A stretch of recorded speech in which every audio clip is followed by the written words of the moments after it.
ओम नमो जिनाणां शरणाणां मंगलाणां लोकोत्तमाणां राम ह्रीं ओम ह्रैं ओम रः स्या त्रैलोक्यललामभूताय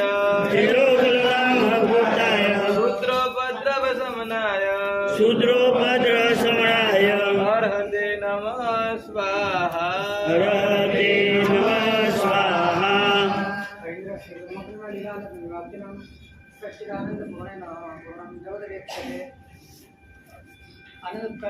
जी साहेब अनंत कल्याण ने करनारा धर्मा चक्रवर्ती हरिहर परमात्मा शासन ની અંદર થઈ ગયેલા મહોપાધ્યાય યશોજીજી મહારાજ આપણને આ સંસાર સાગરમાંથી પાર ઉતારવાને માટે આપણા ભીતરમાં રચાયેલા સંસારને ખતમ કરવાને માટે જે સંસાર આપણે પોતે જ રચ્યો છે અને એ પણ આપણી પોતાની આંતરિક મૂળ સ્વરૂપને ન જાણવાના કારણે એનાથી ગાફેલ થવાના કારણે અને જ્ઞેય સ્વરૂપમાં જ પોતાના જ્ઞાન સ્વરૂપની કલ્પના કરવાના કારણે આ આખો બંધનનો કારસો ઊભો થયેલો છે અને એને તોડવા માટે કઈ રીતે પોતાના સ્વરૂપને જાણી શકાય એને માટે પૂર્ણતાની વાત.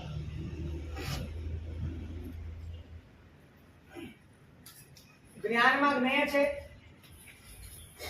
એ જ્ઞેયમાં હું પણ મારાપણું થાય છે એટલે વિકલ્પ છે અને વિકલ્પ મને મારું સ્વરૂપ જણાય છે. બસ ફરીથી જ્ઞાનમાં જ્ઞેય જણાય છે, જ્ઞેયમાં હું પણ મારાપણું થાય છે, એ વિકલ્પ છે અને વિકલ્પ એ પણ મને મારું સ્વરૂપ જ જણાય છે.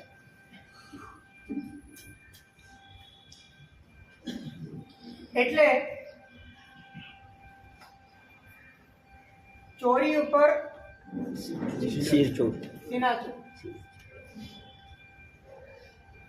અને આ વિકલ્પ સિવાય પોતાનું જાણે કે કોઈ સ્વરૂપ જ નથી. વળી આ વિકલ્પ પાછા ક્ષણભંગુર છે, વિનાશી છે, વિનાશી પદાર્થોના આલંબને છે. એ વિનાશી પદાર્થો પોતાના અધિકારમાં નથી, પોતાના અધિકારમાં નથી એવા વિનાશી પદાર્થોના આધારે થયેલા વિકલ્પોમાં પોતાની શાશ્વતતાની કલ્પના કરવી એનાથી મોટી કોઈ મૂર્ખતા નથી.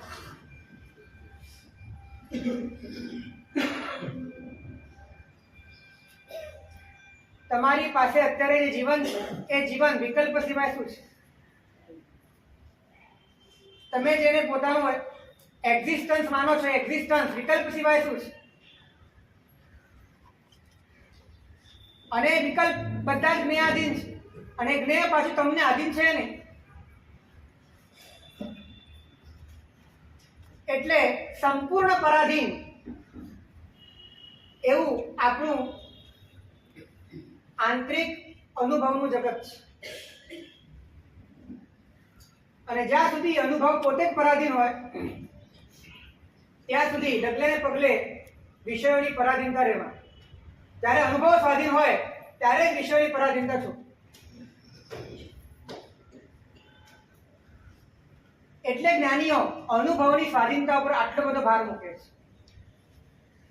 તને વિષયો એટલા માટે જુએ છે કેમ કે તારો અનુભવ પરાધીન છે, તારો અનુભવ જ વિષયને આધીન છે. વિષય નહીં હશે તો વિષય નહીં હોય અને વિષય નહીં હોય તો પછી તું જ નહીં હોય. માટે તારે ટકવા માટે તને વિષય જોઈએ છે.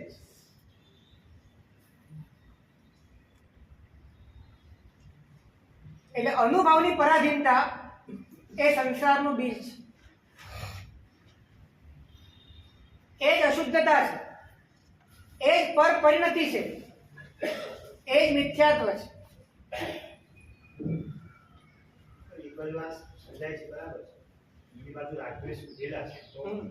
અમારે એવું થાય છે કે અંદર પ્રયત્ન કરવા માટે જ્યારે રાગદ્વેષ હાવી થઈ જાય ત્યારે પાછું નિરસતા આવે છે કે ભય આવે છે કે આ કેવી રીતે.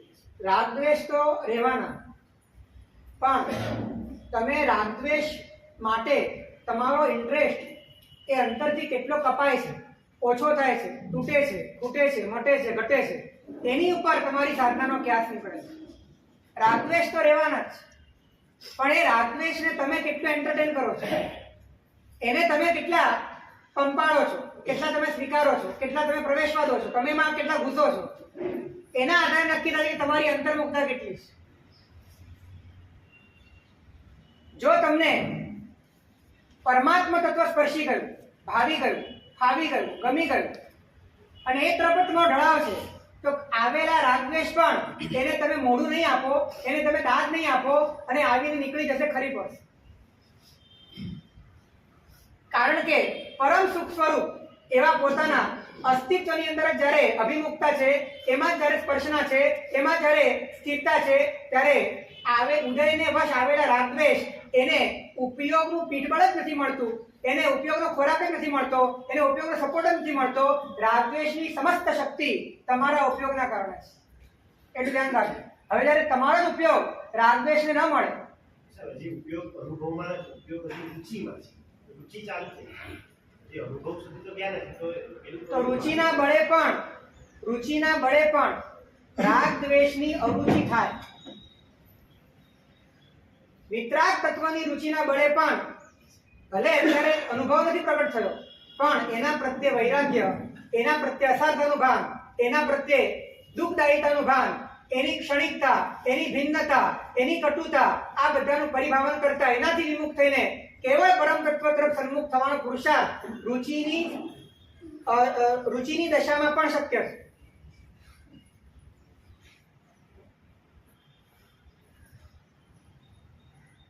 તો જ્યાં સુધી તમારો અનુભવ પરાધીન છે, એ પરાધીન અનુભવ, વિકલ્પમય અનુભવ, જ્ઞેય ઉપર આધારિત અનુભવ, એ અનુભવ સતત તમારા ભીતરમાં વિષયની તૃષ્ણા ઊભી જ રાખશે. સકારાત્મક રીતે રાખશે કે નકારાત્મક રીતે રાખશે, અશુભની રીતે રાખશે કે શુભની રીતે રાખશે, પણ રાખશે. પાપની દ્રષ્ટિએ રાખશે કે પુણ્યની દ્રષ્ટિએ રાખશે, પણ રાખશે. કરવાની દ્રષ્ટિએ રાખશે કે ન કરવાની દ્રષ્ટિએ રાખશે, પણ રાખશે. કારણ કે એનો અનુભવ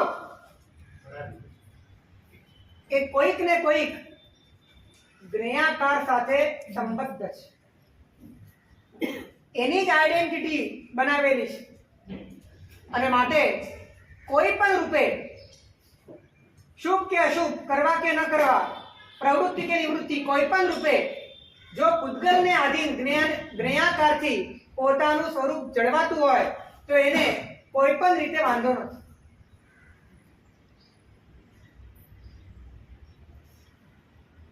નિવૃત્તિ યોગના સ્તરે આપણે નથી કેળવી એવું નથી. યોગના સ્તરની નિવૃત્તિ અનંત વાર કેળવી છે. માખીની ટાંગ ન ખરડાય એવું સુંદર ચારિત્ર જ્યારે પાળ્યું હોય ત્યારે યોગના સ્તરે નિવૃત્તિની પરાકાષ્ઠા. પણ એ નિવૃત્તિ પણ પૂતગલની, નિવૃત્તિ પણ પૂતગલથી, નિવૃત્તિ પણ પૂતગલની, નિવૃત્તિ પણ પૂતગલથી. અને એ નિવૃત્તિ કરનારો જે ઉપયોગ છે, એ ઉપયોગ આ નિષેધાત્મક રીતે પણ કોની સાથે જોડાયો? પૂતગલ સાથે. એની આઈડેન્ટિટી બની અને ફરી પોતે જ્યાં હતો ત્યાંનો ત્યાં જ રહ્યો. એટલે પૂતગલાતીત, જ્ઞેયાતીત, મનસાતીત, વાચાતીત એવું જે પોતાનું જ્ઞાન સ્વરૂપ છે, એને લક્ષ્યમાં લાવ્યા વિના, એને સ્પર્શ્યા વિના, એને અનુભવમાં લાવ્યા વિના આંતરિક પરાધીનતાઓનો ક્ષય ક્યારે થઈ શકે?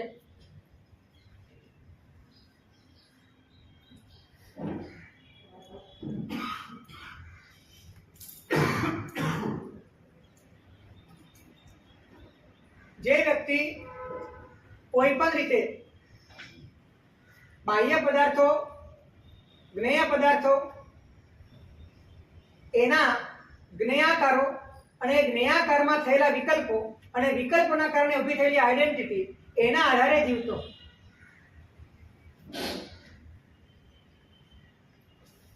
એને ભીતરમાં સતત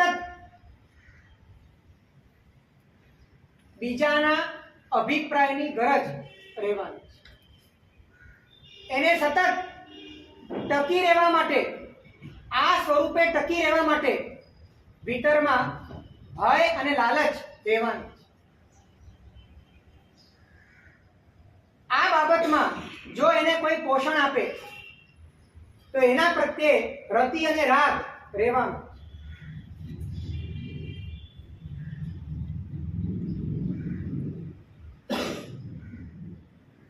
એટલે અનુભવની પરાધીનતા. હું છું એવો જે મારો અનુભવ છે એ અનુભવ મારા કારણે નથી, પણ એ અનુભવ વિકલ્પ જ્ઞેયના કારણે, અને જ્ઞેય પાછું મન મારે આધીન છે ને. આવી જે અનુભવની પરાધીનતા છે એ પરાધીનતા બહુ જ આવે છે. આ પરાધીનતા બંધન લાગે એ સાચો ભાવ નિર્વેદ છે. જન્મ અને મરણ ન ગમે ને એ તો સાંસારિક સુખના આશયથી પણ ન ગમે.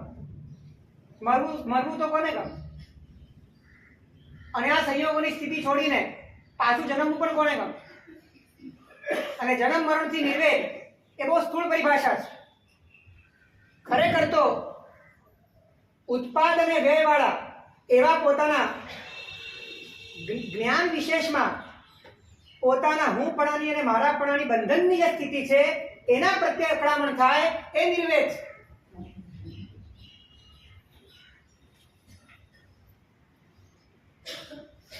અંદરૂની નિર્વેદ હોવો જોઈએ.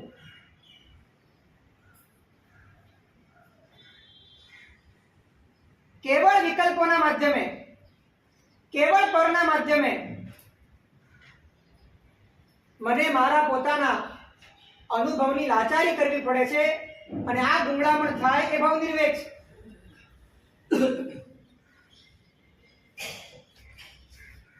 જય વિહારની અંદર માંગો છો તમે ભવ નિવ્યો, અને ભવ નિવ્યોનો અર્થ બહુ સામાન્ય કરી દો છો અને પાછું માની પણ લો છો કે મને ભવ નિર્વેદ છે. ભાવ નિર્વેદ નું ફળ જ વૈરાગ્ય છે. ભાવ નિર્વેદ પોતે વૈરાગ્ય સ્વરૂપ છે. અને જેને વૈરાગ્ય હોય એની બહિર્મુક્તા તૂટી જાય, અંતર્મુક્તા માટે તૈયાર થઈ જાય, પરમના પદ ઉપર પગલા માંડવા માટે અંદરથી સાહસિક થઈ જાય. અત્યાર સુધી બધું બાહ્ય વૈરાગ્ય જોયું નહોતું તો શું એ વાત? હવે બાહ્ય વૈરાગ્ય પણ કયા કારણથી હતો એ વિચાર્યું. બાહ્ય વૈરાગ્ય પણ પરમાર્થના હેતુથી હતો કે પરના હેતુથી જ હતો?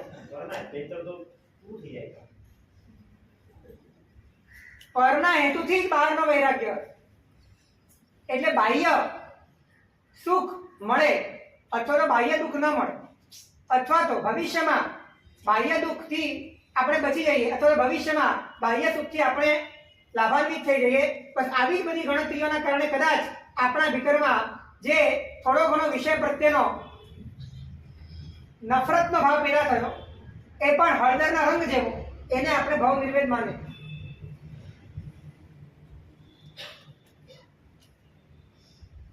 પ્રારંભિક ભૂમિકામાં એ પણ જરૂરી છે, પ્રવેશ કરવા માટે જરૂરી છે, પણ એ ભાવ નિર્વેદનું પૂર્ણ સ્વરૂપ નથી, એના એ કાર્યકારી નથી.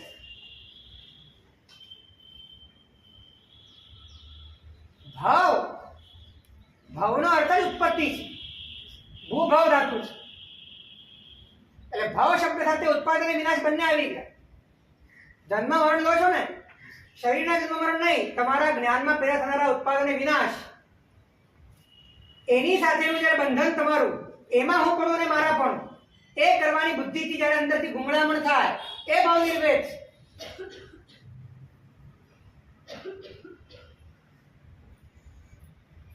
અંતરની આવી રુચિ જાગે કઈ રીતે? હે? અંતરની રુચિ જો તમારા સમસ્ત અનુભવો એ તમને અંતરથી અનલોજિકલ, અપૂર્ણ, પરાધીન, ભિન્ન અને દુઃખદાયી લાગે ત્યારે યોગ્યતાના કારણે આ બધા જ એક જાતિના તમારા અત્યાર સુધીના જેટલા પણ અનુભવો છે, અનંત અનુભવો છે, અનંતા ઉદ્ગલના અનંત અનુભવો છે, એ અનંત અનુભવ પણ એક જાતિના છે, એ બધી પૌદ્ગલિક જાતિના છે. એના કરતા વિજાતીય અનુભવ માટેની રુચિ પ્રગટે એ સંવેગ છે. 84 લાખ યોનિ છે અને એક પણ આકાશ પ્રદેશ જન્મ મરણ વગરનો બાકી નથી. બધી જ યોનિમાં બધી જ વખત આપણે લગભગ જન્મ લઈ લીધો છે. હવે અનુભવની અંદર કોઈ કશો જ પર પદાર્થનો એક પણ અનુભવ બાકી નથી અને સમસ્ત અનુભવની એક જ જાતિ છે. એ વૈભાવિક અનુભવ છે, પૌદ્ગલિક અનુભવ છે અને બધા જ અનુભવો એમાં માત્ર વર્ણ ગંધ રસ સ્પર્શ સંસ્થાન આકાર વિકાર એનો બદલાવ છે. એના સિવાય પરાધીનતા તો સરખી જ છે. મૃત્યુ દરેકમાં છે, ફફડાટ દરેકમાં છે, સંયોગ અને વિયોગ દરેકમાં છે. એટલે એક જાતિના જ બધા જ અનુભવ છે અને જ્યારે આવા અનંત અનુભવોનો થાક લાગે, અંદરથી લાગે કે આમાં કોઈ સાર નથી, આમાં કોઈ સુખ નથી. આ ભાવમાં પણ અનુભવાય છે કે આટલા વર્ષોથી જીવી રહ્યો છું પણ સુખનું કોઈ નામો નિશાન નથી. જે પણ છે માત્ર કલ્પના છે, કાલ્પનિક ભાગદોડ છે અને ભાગદોડમાં પણ પાછું થાકવાનું છે. પરિણામ તો કશું મળતું નથી અને કદાચ ક્ષણિક અનુભવ થાય છે, અનુભવમાં પણ વિશ્રાંતિ નથી, એક્સાઇટમેન્ટ છે અને એક્સાઇટમેન્ટમાં પણ પાછું થાક જ અનુભવાય છે. એટલે પોતાના એક જાતિના પૌદ્ગલિક સમસ્ત અનુભવ પ્રત્યે અંદરથી જે અસારતાનો ભાવ પ્રચંડ રીતે એને અમાન્ય કરવાનો ભાવ એ જ પરમાર્થની રુચિ માટેનું બીજ છે. એના પૂતગલ સિવાયના આનંદનો કંઈક અંશે અનુભવ થાય તો કંઈક એ થાય કે તરફ અરુચિ વધારે. ઉદ્ગલ સિવાયનો આનંદનો આંશિક અનુભવ એ યોગ્ય જીવોને થતો જ હોય છે. જ્યારે પણ તમે આરામની સ્થિતિમાં હો છો અને છતાં પણ તમને નિષ્કારણ આનંદ આવે છે તો એ આનંદ એ ક્યાંક ને ક્યાંક તમારા ભીતરના એ આત્મ તત્વનો જ અણસાર છે. એ આનંદનો જ અણસાર છે. આનંદ આત્મિક આનંદ નથી. ઉદ્યાન કરવા જાઓ છો અને ઘર છોડ્યું, બહાર છોડ્યું, પરિવાર છોડ્યો, ધંધો ધાપો છોડ્યો, પૈસા છોડ્યા અને છતાં પણ ત્યાં ભીતરમાં એક અપૂર્વ હળવાશનો અનુભવ થાય છે. એ અનુભવ શેના કારણે થાય છે? નિવૃત્તિનો. ઊંઘી જઈએ છે તો બી વિષય તો છે નહીં, તો બી આનંદ છે. ઊંઘમાં પણ આનંદ છે પણ એક વાત કહું કે ઊંઘનો જે આનંદ છે એ આનંદ પૌદ્ગલિક આરામ જ છે. એમાં ઉપયોગની નિવૃત્તિ થાય છે એવું જરૂરી નથી. ઉપયોગ ફરીથી થાકવા માટે તૈયાર થાય છે. તમે થાકેલા છો માટે આરામ છે અને આરામ પણ થાકવા માટેનો જ છે. અને સપનાની અંદર પણ એ પર પરિણતિઓના નાટક ચાલતા જ હોય છે. એ વખતે તમારી ચેતના કોઈ પ્રકાશમય સ્થિતિમાં નથી, તમારી ચેતના કોઈ જાગૃત સ્થિતિમાં નથી. એ પોતાના તમસમાં ડૂબી ગયેલી છે. એ તમસ પણ એક અંધકાર જ છે. એ પણ એક પ્રકારની પૌદ્ગલિકતા જ છે. એમાં પણ તમારું હું પણાનું જે બંધારણ છે એ બંધારણ તો પાછું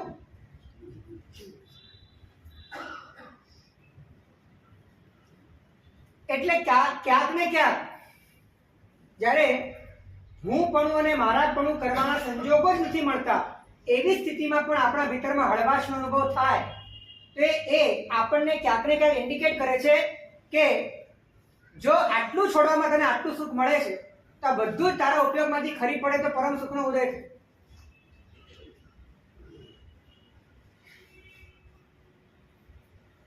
તો ફરી ઉપયોગમાં જ્ઞેય છે, એ જ્ઞેયમાં હું પણ મારા પણ થાય છે માટે વિકલ્પ છે અને વિકલ્પ પણ પાછું મને મારું સ્વરૂપ લાગે. તો હવે આમાંથી છૂટવું કેવી રીતે? તો સૌથી પહેલી વાત તો એ છે કે કોઈ પણ જાતના વિકલ્પ વિનાનું અને જ્ઞેય નિરપેક્ષ. ફરીથી ઉદ્ધારની વાત કરો, ઘર છોડી બહાર છોડી પૈસા છોડી આવે છે હે? એટલું નહીં થઈ જાય. ઉદ્ધારની વાત કરે ને એટલે હું એમ કહું છું કે જ્યાં નિવૃત્તિ છે અને જ્યાં તમને કોઈ ઓળખનાર નથી, જ્યાં તમારા અહંકારને કોઈ પંપાળનાર નથી, જ્યાં તમારી મમતાનો વિસ્તાર કરવા માટેના કોઈ સાધન નથી, અને છતાં પણ તમને અંદરથી એક આનંદનો અંકુર ફૂટે છે, તો એ શેનો આનંદ છે? પરમાત્માની આજ્ઞા ક્યાંક ને ક્યાંક એ પોતાની પર પદાર્થો પ્રત્યેની પકડ છૂટી જવાના કારણે, કંઈક અંશે પકડ છૂટી જવાના કારણે કંઈક હળવાશ અને મોકળાશ અનુભવાય છે ને, એનો આનંદ.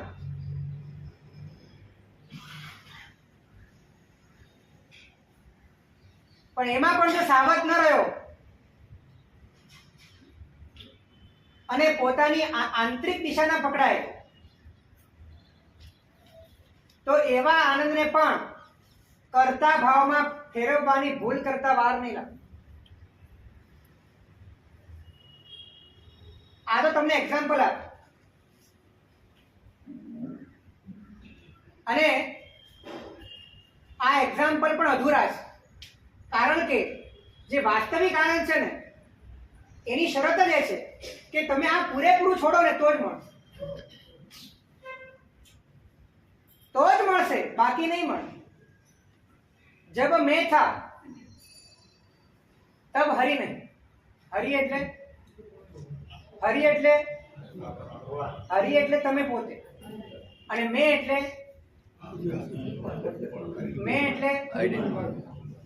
એટલે તમારું જે ડુપ્લિકેશન છે. એટલે મેં એટલે હું, અને હરી એટલે છું. જબ મેં થા તબ હરી નહીં, હરી હે તબ મેં નહીં. પ્રેમ ગલી અતિ સાંકળી, તામે દો ન સમ. એમાં બે નહીં સમાય. એટલે હકીકતમાં તો તમારી અંદર તમને મૂકી દેવાનું પૂરેપૂરું સાહસ જન્મે તો જ તમે તમને પૂરેપૂરા પામી શકો. શું કીધું? જો તમારામાં તમને મૂકી દેવાનું પૂરેપૂરું સાહસ જન્મે તો જ તમે તમને પૂરેપૂરા પામી શકો, અને તો જ એ વાસ્તવિક, સ્વાભાવિક, નિરુપાધિક, શુદ્ધ અને મોક્ષની અંદર રહેલા અનંત સિદ્ધ પરમાત્મા જે આનંદ ભોગવી રહ્યા છે, એ આનંદનો શુદ્ધ અંશ તમને અનુભવમાં આવી શકે.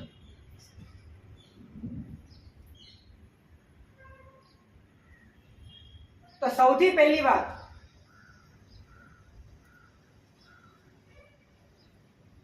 મારું સ્વરૂપ એ વિકલ્પ વગરનું છે.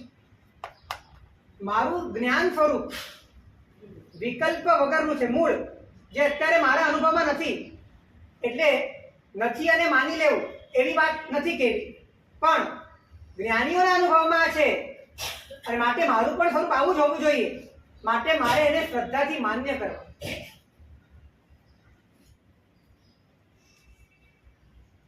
જે વિકલ્પ વિનાનું છે અને જે જ્ઞેય નિરપેક્ષ છે. જ્ઞેય નિરપેક્ષનો અર્થ એ છે કે જ્ઞાનમાં જ્ઞેય જણાય, પણ એ જ્ઞેયને આધીન, એ જ્ઞેયાકારને આધીન આ જ્ઞાન નથી. મને કંઈક જણાય માટે મારું જ્ઞાન છે એવું નથી. જ્ઞાન છે માટે જણાય છે તો ઠીક છે. અત્યારે આપણી સ્થિતિ એ છે કે કંઈક જણાય છે માટે જ્ઞાન છે. આપણું જ્ઞાન પરાધીન છે, કંઈક જણાય છે માટે જ્ઞાન છે. જ્ઞાનીઓનું જ્ઞાન એ છે કે જ્ઞાન છે માટે જ્ઞાન છે, અને એમાં જણાય એ તો એનો સ્વભાવ છે. એટલે જ્ઞાનની સ્વતંત્રતા એમને અનુભવાય છે. તો પહેલા લક્ષ્ય તરીકે, વર્તમાન લક્ષ્ય તરીકે પોતાનું સ્વરૂપ એ આ સમસ્ત પ્રભાવોથી અને વિભાવોથી મુક્ત છે, માત્ર જ્ઞાન સ્વરૂપ છે, માત્ર જ્ઞાન ઘન, આનંદ ઘન છે, માત્ર સત્તા સ્વરૂપ છે, હયાતી સ્વરૂપ છે, કે જેની અંદર કોઈ પણ પ્રકારનો ઉત્પાદ કે વિનાશ એ પરભાવોની અપેક્ષા નથી. પાદેજી ભગવાન લખે કે લોકા લોક લહે એક સમય, તો એ જે જોઈ છે તો એકને જ જોઈ છે. લોકા લોક લહે એક સમય, એનો ભાવ એ છે કે સમસ્ત લોકાલોક એમના જ્ઞાનમાં જળ હળે છે, પણ એ જળ હળતા જ્ઞાકારમાં જ્ઞાનીઓ એમને કોઈ રસ નથી, રસ પણ નથી, અનુસંધાન પણ નથી, જોડાણ પણ નથી. એના કારણે એ છે એવું પણ નથી, એ પોતે છે માટે જ પોતે છે.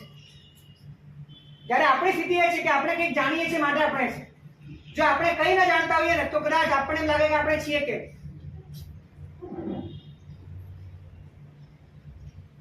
અને માટે આપણે છીએ એવું વધુ ને વધુ આપણે પુરવાર કરી શકીએ માટે આપણે જાણીએ છીએ.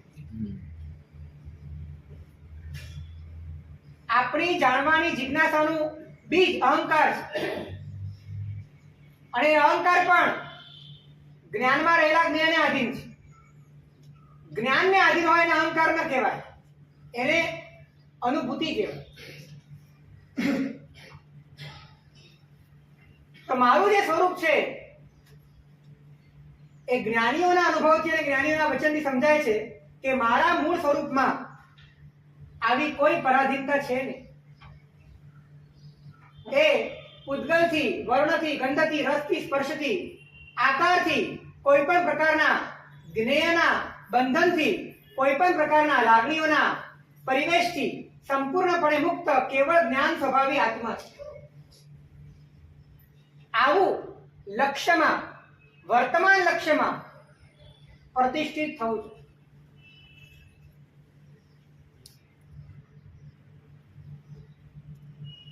આ ધારણા જ્યાં સુધી અનુભવ ન થાય ત્યાં સુધી છે, પણ અનુભવ થવા માટે આ લક્ષ્ય જરૂરી છે. કોઈ પણ પ્રકારની તમારા મગજમાં રહેલી આઈડેન્ટિટી વગરની તમારી જે હયાતી છે એ જ તમારું લક્ષ્ય છે. ફરીથી,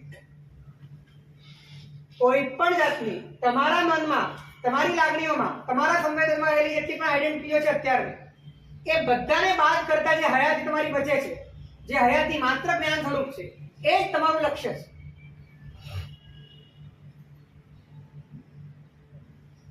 સમજાય છે? આ પહેલી વાત. હવે બીજી વાત. હવે કરવાનું શું? લક્ષ્ય તો નક્કી કરી દીધું. હવે શું કરવાનું? પ્રક્રિયા શું છે? તો પ્રક્રિયા છેક બહારથી ચાલુ કરવાની છે. છેક અંદરનું લક્ષ્ય નક્કી કરી દીધું. હવે પ્રક્રિયા છેક બહારથી ચાલુ કરવાની છે, અને છેક અંદરમાં જોડાઈને ખૂંટ પકડ કે જો રહા, મૂળ તત્વને સ્પર્શીને, પકડીને, એને ધારણામાં રાખીને, એને લક્ષ્યભૂત રાખીને, આ જ છું એવો સ્વીકાર કરીને છેક બહારથી કામ શરૂ કરવાનું. સૌથી પહેલું કામ શું બહારનું? તો કે વિકલ્પોના માધ્યમે વિષયોનો રસ એ તોડી નાખવાનો છે. વિકલ્પોના માધ્યમે વિષયો પ્રત્યેનો રસ તોડી નાખવાનો. સૌથી પહેલા તો તમે નક્કી કરી દીધું કે હું જ્ઞાન સ્વરૂપ છું, એટલે હવે જેટલા પણ વિષયો છે એ બધા જ વિષયો એ તમારા પરાયા થયા કે સગા થયા? તમારાથી જુદા થયા કે એક થયા? જુદા પડ્યા. વિનાશી છે કે અવિનાશી છે? પરિવર્તનશીલ છે કે શાશ્વત છે? અને એની સાથે ચોટવાથી સુખ મળશે કે દુઃખ? અને વર્તમાનમાં દુઃખ મળશે કે ભવિષ્યમાં પણ મળશે? આ રીતે અનેક પ્રકારની ગંભીર રીતે વિચારણા કરવી, સિરિયસલી, અને ભીતરમાં એ લાગી જવું જોઈએ કે ખરેખર આની અંદર કંઈ છે નહીં, આમાં પડાય જ નહીં, આમાં મગજમારી કરાય જ નહીં, આમાં એક ડગલું પણ ચાલવું એ આત્મહત્યા છે. આ હદે એક્સ્ટ્રીમલી અસારતાનો બોધ થાય એ રીતે વિકલ્પોનો ઉપયોગ કરવો એ પહેલું ચરણ છે.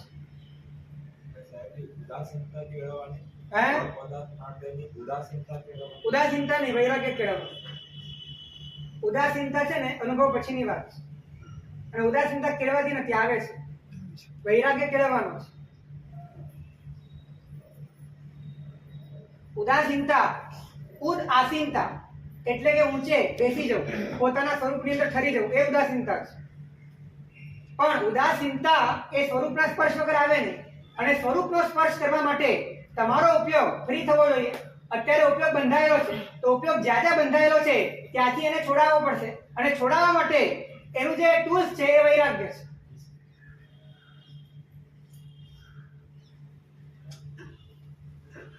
તો વિકલ્પોના માધ્યમે વિષયો પ્રત્યેનો પ્રચંડ વૈરાગ્ય થવો છે.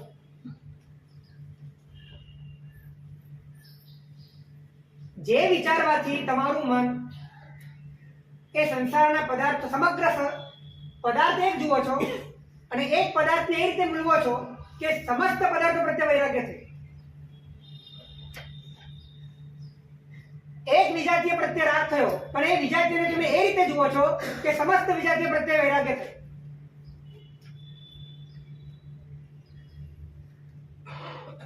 દ્રષ્ટિ જેવી રાખવાની, વિકલ્પો જેવા ભાથામાં બાણની જેમ રાખવાના કે તમારો વિકલ્પોના માધ્યમે વિષયો પ્રત્યેનો રસ એ ચાળણીએ ચડાવીને ખતમ થાય.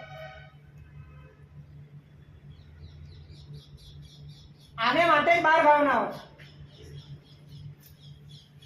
પણ 12 ભાવના જે પહેલી વાત ચૂકીને કરે, એટલે કે નિત્યનું લક્ષ્ય રાખ્યા વગર અનિત્યનો વૈરાગ્ય કેળવવા જાય, એ માથા પછાડ માર ખાય.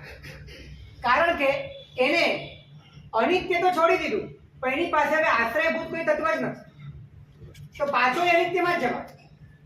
એટલે લક્ષ્યની પ્રતિષ્ઠા, લક્ષ્યનું સ્થિરીકરણ, પોતે કોણ છે એ બાબતની આંતરિક નિશ્ચલ શ્રદ્ધા એ જ વૈરાગ્ય માટેનું બળ તમને આપી શકે. નહીં તો ક્યાં ઠરવાનું છે એ જ ખબર ના હોય, તો જેનાથી વિમુખ થાઓ છો પછી તમારી પાસે વિકલ્પ ન હોવાથી પાછું તમારે એમાં જ જવું પડે છે. અને પછી ધીરે ધીરે થાકી જવાય કે આવું તો ભાઈ બહુ ઘણી વખત આપણે પ્રયત્ન કર્યો વૈરાગ્યનો, કે થતું નથી. પણ થાય જ કેવી રીતે? જ્યાં સુધી તારું લક્ષ્ય જ્ઞાન સ્વરૂપ, સુખ સ્વરૂપ એવી તારી પોતાની શુદ્ધ તત્વની સ્થિતિ એ તારા લક્ષ્યમાં જ્યાં સુધી ન આવે ત્યાં સુધી ઉપયોગ એને બંધાઈને બહારથી ઉખડવા માટેનો પુરુષાર્થ ન કરે, અને કદાચ ઉખડશે તો એને બીજો સપોર્ટ જ નથી, માટે પાછો ત્યાં જ ચાલ્યો જાવ. એટલે વિકલ્પોના માધ્યમે વિષયો પ્રત્યેનો રસ તોડી નાખો, આ બીજું સ્ટેપ છે. મલ્લીનાથ ભગવાન હતા ને, એના પ્રત્યે એક સાથે 6 રાજાઓને પ્રેમ થઈ ગયો. સ્ત્રી પર્યાયમાં હતા, રૂપવાન હતા, તીર્થંકરો એટલે વધારે રૂપવાનો. તો એ 6 ને વિષયો પ્રત્યેનો રસ અંતરથી તૂટી જાય, વિકલ્પોના માધ્યમે વિષયોનો રસ તોડવાની તરકીબ, પ્રેક્ટિકલ તરકીબ. મલ્લીનાથ ભગવાને પોતે ખાધેલું અન્ન પોતાના મોઢામાંથી રોજ એક કુંડીમાં રોજ નાખે. સડી ગયું, ગંધ મારે, અને જ્યારે 6 રાજા એક સાથે બોલાવ્યા, પણ એકબીજાને ખબર નહોતી. બધાને એવું લાગતું હતું કે મને જ બોલાવ્યો છે. અને જે મહેલ હતો એ મહેલમાં પણ એક સાથે 6 દરવાજા, અને 6 ને એન્ટ્રી અલગ અલગ રીતે એક જ ટાઈમે આપી. અને અંદર મલ્લી કુમારીનું સ્ટેચ્યુ હતું, અને એ જોઈને બધા જ અભિભૂત થઈ ગયા. અને એ વખતે મલ્લી કુમારી આવે છે અને ત્યાં રહેલી જે આ કુંડી હોય છે એનું ઢાંકણું ખોલે છે, અને એટલી ભયંકર દુર્ગંધ મારે છે, માથું ફાડી નાખે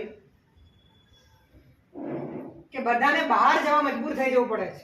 અને એ વખતે મલ્લી કુમારી કહે છે કે તમે જેમાં મોહાયા છો ને એનું જ આ પરિણામ છે.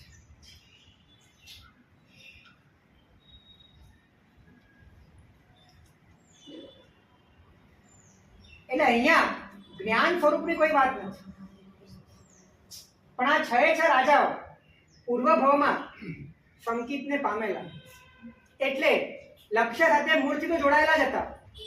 નિમિત્તની જરૂર હતી. વિષયો પ્રત્યેનો રસ તૂટી જાય એવા એક નિમિત્તની જરૂર હતી, અને નિમિત્ત મળી ગયું, અને એક સાથે સમસ્ત વિષયો પ્રત્યે અસારતાનું પરિભાવન એવું થઈ ગયું કે ઉપયોગ અંતર્મુખ થઈને પોતાના સ્વરૂપ તરફ ઢળી ગયો, અને એ છ મલ્લીનાથ ભગવાનના ગણધર.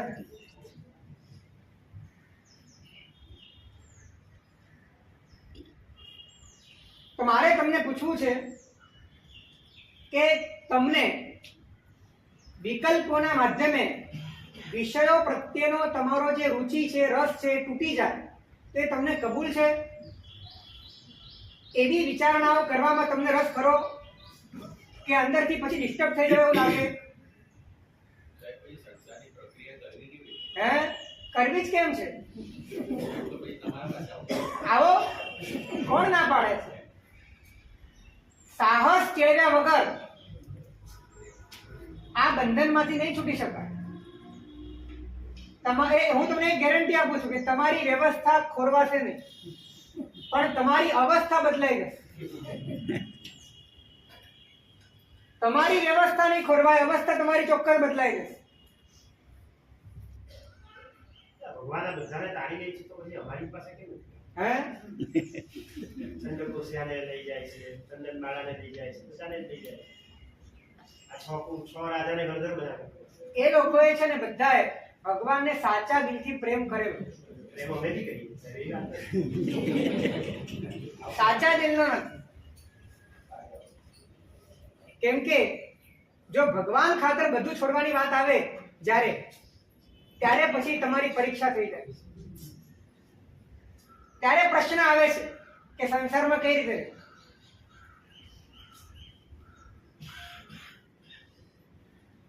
જ્યારે રુચિ હોય, પ્રેમ હોય, ત્યારે એને ખાતર બધું જ ન્યોછાવર કરવામાં આનંદ આવે. શોકની વાત તો બહુ દૂરની છે.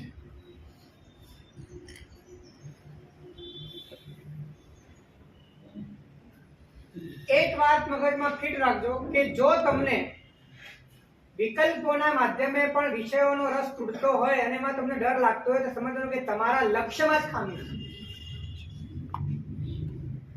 લક્ષ્યમાં ગડબડ છે.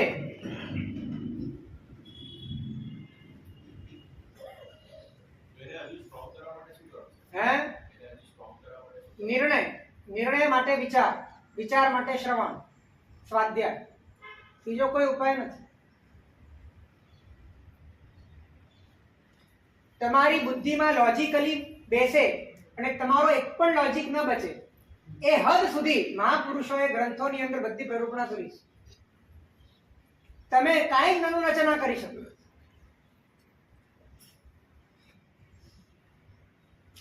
અને એટલો બધો તર્કનો વૈભવ કેવળ પોતાના મૂળ લક્ષ્યને સારી રીતે સ્પષ્ટ કરીને ધારવા માટે છે. પહેલું સ્ટેપ જો ક્લિયર થાય તો 90% કામ તો એવું જ થઈ જાય. પહેલું સ્ટેપ ક્લિયર થઈ જાય એટલે બાકીની પ્રક્રિયામાં બળ મળવા લાગે. બાકીની તમામ પ્રક્રિયાની અંદર તમારો ઉત્સાહ જીવંત થઈ જાય. આપણે પહેલા સ્ટેપમાં જ કદાચ અંદરથી ઘવાયેલા છે, તૂટેલા છે, અને માટે જ બાકી બધા નીચેના સ્ટેપની અંદર આપણને ડર લાગે છે. આપણે તૂટીએ છીએ, આપણને ભીતરમાં ક્યાંક ને ક્યાંક કંઈક છૂટી જવાનો ભય લાગે છે. પણ જ્યારે નિર્ણય થઈ ગયો કે બધું છૂટેલું જ છે, છૂટતું જ છે, છૂટાને શું છોડવું, હું પકડીને બેઠો છું, અને જે મારું કાયમ શાશ્વત સ્વરૂપ છે એ પરમ સુખમય છે, એને હું છોડીને બેઠો છું, અને આ ભૂલ મારે ભાંગવી છે. અને એ માટે પરમ સુખધામ સ્વરૂપ એવા મારા પોતાના સ્વરૂપમાં જ મારે સમાઈ જવું છે. એને જ મારે પ્રાપ્ત કરવું છે અને એને પ્રાપ્ત કરવા માટે આ બધા જ વિનાશી પદાર્થો સાથેના બંધનથી મારે મુક્ત થવું છે અને મુક્ત થવા માટે મારે જે હદે જવું પડે એ હદે જવા હું તૈયાર છું.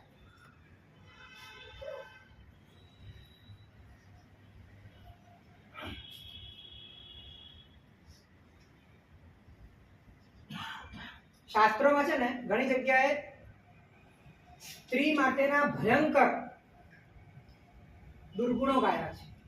તમે સાંભળ્યા પણ હશે ક્યારેક. અને એ સાંભળતી વખતે મોટા ભાગના લોકોને અંદરમાં પીડા થાય. કેમ થાય છે પીડા?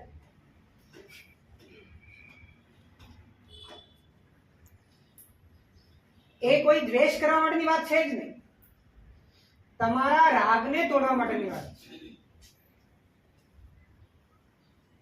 તો એ વખતે તમને ફિમેલિઝમ યાદ આવી જાય, એ વખતે તમને સ્ત્રી સ્વાતંત્ર્ય યાદ આવી જાય, એ વખતે તમને એ પણ જીવ છે એવું યાદ આવી જાય.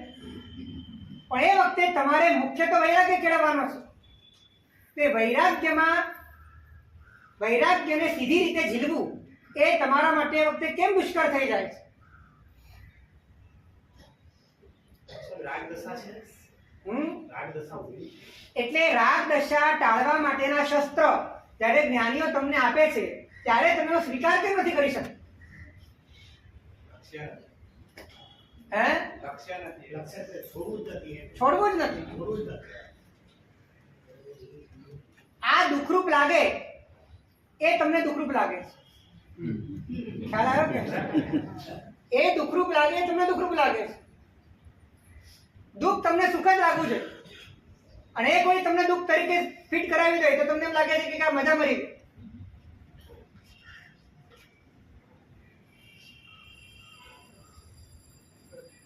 બોલો. બધો વૈરાગ પુરુષોએ કેળવવાનો, સ્ત્રીઓને કે અમને વૈરાગ માટે શું? અરે ભાઈ, પુરુષ પ્રધાન પ્રરૂપણા હોય છે, બંને પક્ષે વાત છે. પ્રરૂપણા પુરુષ પ્રધાન હોય પણ જે રીતે જ્યાં રાગ હોય ત્યાં વૈરાગ્ય કેળવવાનું છે. મૂળ વાત એટલી જ છે. મૂળ વાત એટલી જ છે.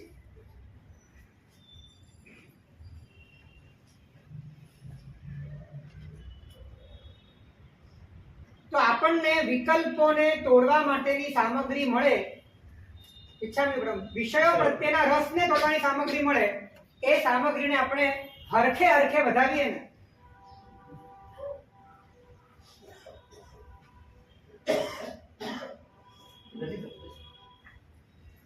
ખાતી વખતે જ્યાં પણ રાગ થાય તેનો ભવિષ્યકાલીન પર્યાય તમારે જોઈ લેવાનો.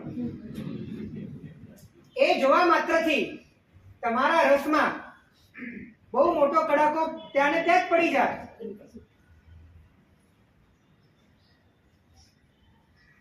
જ્યાં દ્રષ્ટિ બગડે ત્યાં ચામડીનું લેયર, માંસનું લેયર, એ બંને લેયર હટાવીને માત્ર હાડ પિંજર તમારે જોવાનું.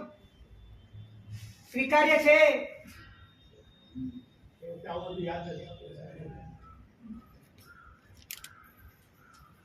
આ બધી વાતોનો સ્વીકાર આપણે હૃદયથી નથી કરી શકતા કારણ કે અંતરથી આપણે આપણી જે મુરાદ છે, આપણો જે ઈરાદો છે એ કાચો છે.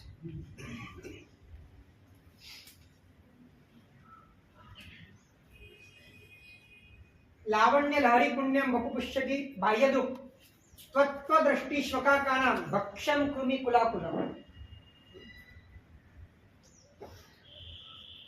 બાહ્ય દ્રષ્ટિ વાળાને જે લાવણ્યની લહેરી કહેવાય અને પુણ્યની સંપદા કહેવાય એવું સૌંદર્ય એ આંતરદ્રષ્ટિ વાળા માટે કૃમિઓથી ભરેલું અને ગીધડાઓ અને સમડીઓને ખાવાનો ખોરાક સિવાય કાંઈ નહીં. જો એમાંથી જીવ નીકળી જાય, એ માંસના લોચે લોચા જો એમને પડ્યા હોય, એ શરીર એમને પડ્યું હોય જંગલમાં, તો આકાશમાં ઉડતા ગીધડાઓ એને ચૂતી ચૂતીને ખાઈ જાય. આવી સામગ્રી તમને મળે, એને એનાથી જો પોતાનો રાગ તૂટતો હોય, વિષય પ્રત્યેનો રસ ઘટતો હોય અને એના કારણે છૂટો થયેલો ઉપયોગ લક્ષ્ય તરફ જતો હોય, એનો ઉત્સાહ વધે એવું ખરું? ક્ષણિક થાય છે. ક્ષણિક પણ ખરું, એમાં પણ અંદરથી ગભરાઈ જવું નહીં ને,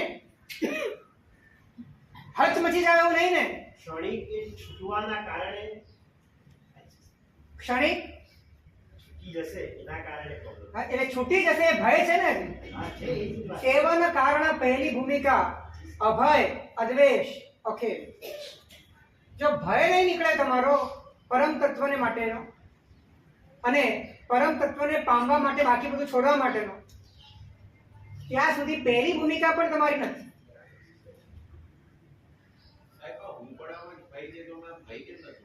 હે? કેમ કે હું પણ તોડી શકતા નથી. હું પણ તૂટે તો ભય તૂટી જાય. અને તમને હું પણ એટલું બધું વાસ્તવિક લાગે છે કે એ તૂટી જાય એનો ભય છે. એટલે જેના કારણે ભય છે એ ન જતું રહે એ માટેનો ભય છે. ભયનું કારણ ન જતું રહે એ માટેનો ભય છે. તો આ બીજી વાત કે વિકલ્પોના માધ્યમે, હું વિકલ્પોના માધ્યમે બોલું છું કેમ કે હજી નિર્વિકલ્પતા સ્પર્શાઈ નથી.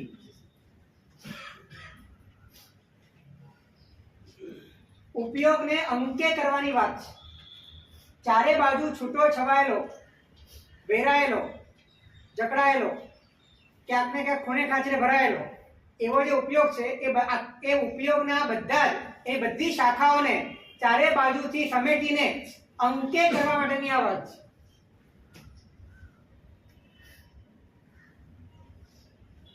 બીજા નંબરમાં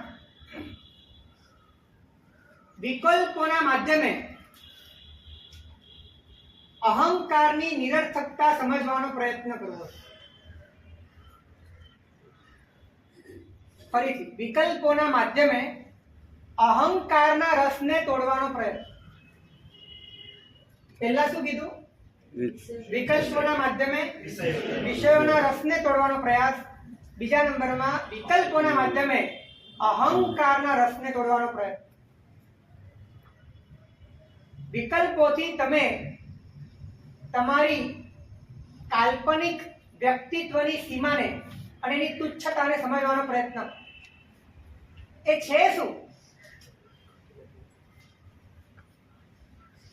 તમે જેને હું માનો છો એ આવતીકાલની રાત છે. તમે જેને હું માનો છો એ પાણીના પરપોટા જેટલું અનિશ્ચિત પરિબળ છે. એની કોઈ હસ્તી જ નથી, એની કોઈ ગણના નથી. પર પદાર્થોના આધારે એની આખી આધારશિલા ઊભી થઈ છે. એ ખસી જાય તો આ હુંને મરી જ જવું પડે. એવા હુંનું મૂલ્ય શું છે? એક સાધકને અહંકાર બહુ સતાવતો, પણ એકદમ લક્ષ્યમાં નિષ્ઠાવાળો હતો. ગમે તેમ કરીને ઉપયોગને આ બધામાંથી ખેંચવાનું, કાઢવાનું અને મૂળ તત્વ તરફ લઈ જવાનું સંકલ્પબદ્ધ. એટલે પોતાની અહંકારનો બહુ પ્રશ્ન હતો. એને વિષયનો રસ્તો તૂટી ગયો હતો, પણ અહંકાર બહુ સતાવતો. ઘણી વખત વિષયનો રસ છૂટી જાય પણ અહંકાર થઈ જાય કે ભાઈ આપણે તો કઈ સતાવતું જ નથી. એનો એક અહંકાર એ સતાવતો હોય.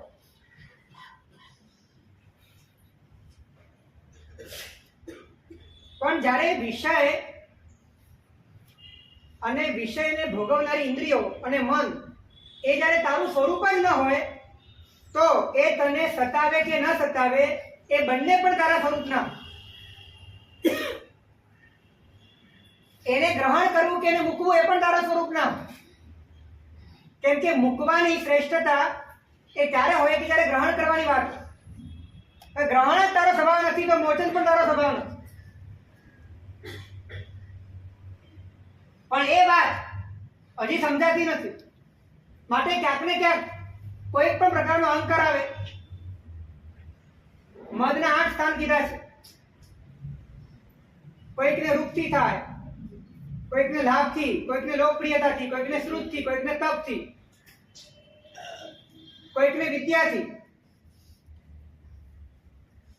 આવી રીતના અનેક પ્રકારના બાહ્ય ઉપલબ્ધિઓના કારણે ભાડુતી મળેલી પૂર્ણતાના કારણે આ ભાડુતી અહંકાર, તમારો બધો જ અહંકાર ભાડુતી, બીજાના આધારે હોય એને ભાડુતી કહેવાય. તમારા આધારે તો કશું છે જ નહીં. જેની ઉપર તમારો અધિકાર નથી એના આધારે તમારો અહંકાર છે. અને એ અહંકાર નિરર્થક લાગવો જોઈએ. એ આ પ્રયાસ છે. તો એ સાધક વિચારતો હતો કે મારે અહંકારને ગમે તેમ કરીને તોડવો છે. તો કરવું અહંકાર આવે છે ના આધાર.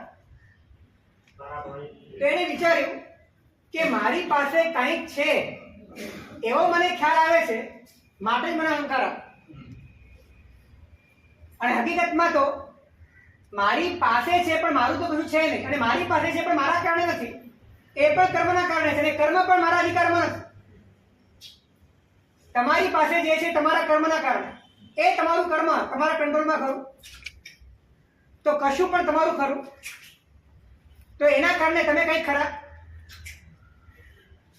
તો અહંકાર કરવાનો કોઈ અર્થ નથી. અર્થ નથી પણ આવતો જોયો તો શું કરું? હે? અર્થ નથી પણ આવતો જોયો તો શું કરું? તો લોજિકલી એને તોડવો જોઈએ. લોજિકલી એને વિચારપૂર્વક તોડવો જોઈએ. કેમ કે જે અહંકાર કરવા પાછળ કોઈ આધારશિલા જ નથી. અહંકાર કોનો કરી શકાય? હું તમને એમ પૂછું કે પાડોશીના ઘરમાં રહેલી મર્સિડીઝનો અહંકાર તમે કરી શકો? કેમ ન કરી શકો? કારણ શું? બીજાના ઘરમાં કોઈ પુત્રવધુ આવેલો અહંકાર તમે કરી શકો? બીજાના ઘરમાં કદાચ કરોડ રૂપિયા આવી જાય અહંકાર તમે કરી શકો? કેમ ન કરી શકો? હે? મારું નથી. બસ એક્ઝેક્ટલી એ જ વાત અહીંયા પણ છે કે તમારું નથી. જેને સ્વરૂપ તરફ ઢળો તો ઓછો થતો જાય. એટલે લક્ષ્ય તો પહેલા નંબરની વાત છે જ. એ ખૂંટા ઉપર દોરડું બાંધ્યા વગર કોઈ ભલેવાર થવાનો નથી. ઢળવાનું ત્યાં જ છે. ઢળવા માટે આ બધા અંતરાણો તોડવાના છે. એ સાધક પોતાની જોડીમાં ખોપડી રાખ્યો. સ્મશાનમાં જઈને ખોપડી લઈ આવ્યો અને ખોપડી જોડીમાં જ રાખ્યો. જ્યારે પણ અહંકાર આવે ને સીધી જ ખોપડી કાઢે.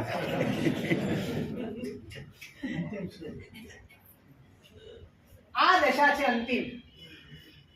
મારી પાસે કશું રહેવાનું છે નહીં, મારું છે નહીં, તો હે જીવ તું શું કામ અહંકાર કરે?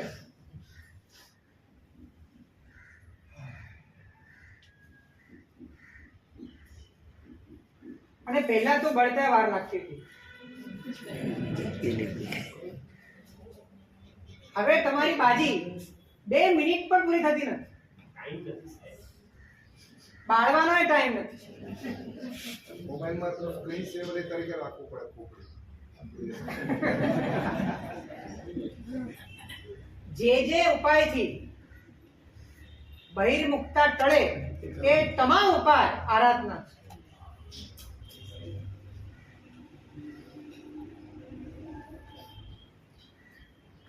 નંબર 4.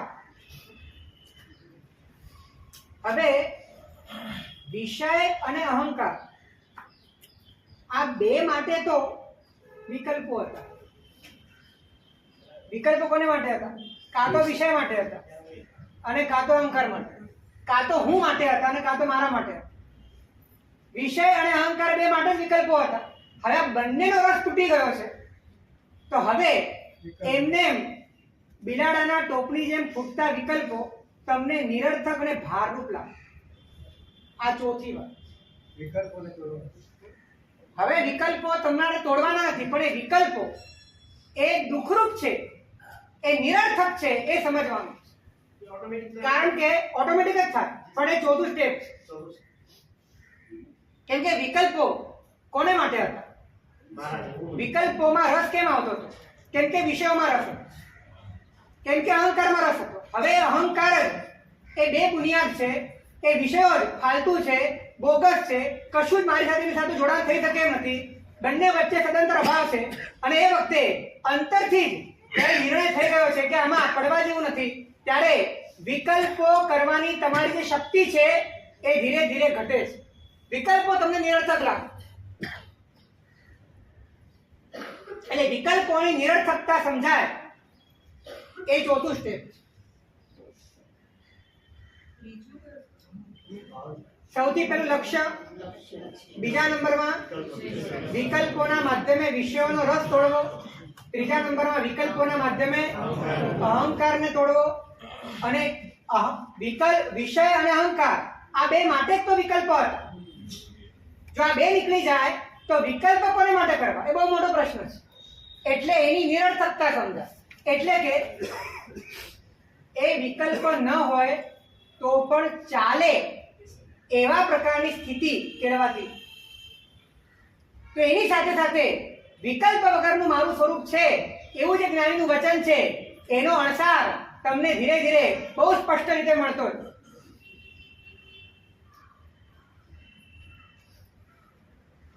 વિકલ્પોની નિરર્થકતા સમજાય. 5મા નંબરમાં આમ બહુ નજીકની વાતો છે આ, પણ એક ક્રમ છે. ક્રમ એટલા માટે છે કે એના પછી એ થાય છે. હવે જે વસ્તુ નિરર્થક લાગે છે એ 5મા નંબરમાં દુઃખરૂપ લાગે.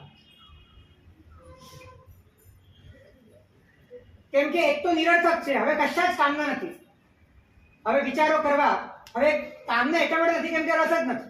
હવે રસ નથી ને વિચારો આવે તો એ નિરર્થક લાગે. હવે નિરર્થકને સાચવી રાખવા, પાળવા, પોષવા અને એને માટે ટાઈમ બગાડવો, એને માટે તમારે તમારા ઉપયોગને ઇન્વેસ્ટ કરવો, વેસ્ટ કરવો, એ અંદરથી જ તમને બિલકુલ દુઃખરૂપ લાગે. તમને લાગે કે ભરાઈ ગયા, વેરવાઈ ગયા. તો ત્યાં વિકલ્પો નિરર્થક લાગવાના કારણે ભારરૂપ લાગે અને દુઃખરૂપ લાગે. અને જ્યારે જે વસ્તુ દુઃખરૂપ લાગે ને ત્યાંથી ઉપયોગ પોતાનો સરંજામ લઈને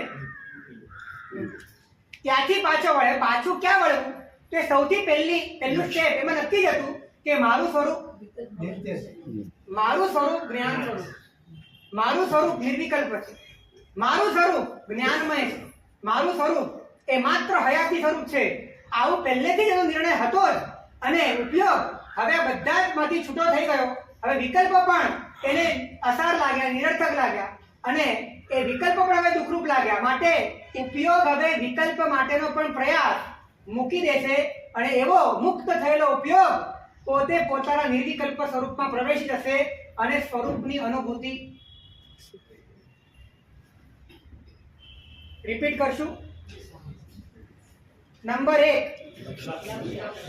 લક્ષ્યની નિષ્ઠા. નંબર 2 વિકલ્પોના માધ્યમે વિષયનો રસ તોડવો. નંબર 3 અહંકારને તોડી નાખવો. નંબર 4 કેમ નિરર્થક લાગે છે? કેમ કે વિકલ્પો કોને માટે હતા? વિષય અને અહંકાર માટે. હવે એ જ વસ્તુ નથી રહી તો વિકલ્પો પણ નિરર્થક લાગશે. નિરર્થક લાગવાથી શું થશે? દુઃખરૂપ લાગશે. અને દુઃખરૂપ લાગવાથી ઉપયોગ ત્યાંથી હટી જશે અને પોતે પોતાના નિર્વિકલ્પ સ્વરૂપમાં પ્રતિષ્ઠિત થઈ જશે. આ રીતના 5 ક્રમ છે. અને આને જો સારી રીતે સમજીને, સારી રીતે પ્રયત્ન કરીને આદરવામાં આવે તો નિસંશય સ્વરૂપની પ્રાપ્તિ થઈ જાય અને એના માધ્યમે પરમાનંદની પ્રાપ્તિ થાય. અને આ સમસ્ત અનુભવની પરાધીનતામાંથી મુક્ત થઈને, વિષયોની પરાધીનતામાંથી મુક્ત થઈને, એના કારણે ઉભા થનારા કર્મના બંધનોની દુર્ગતિની પરંપરાઓથી મુક્ત થઈને આત્મા શિવની મંજિલે પહોંચે. શુભેચ્છા જણાવના વ્યક્તિ પણ બરાબર.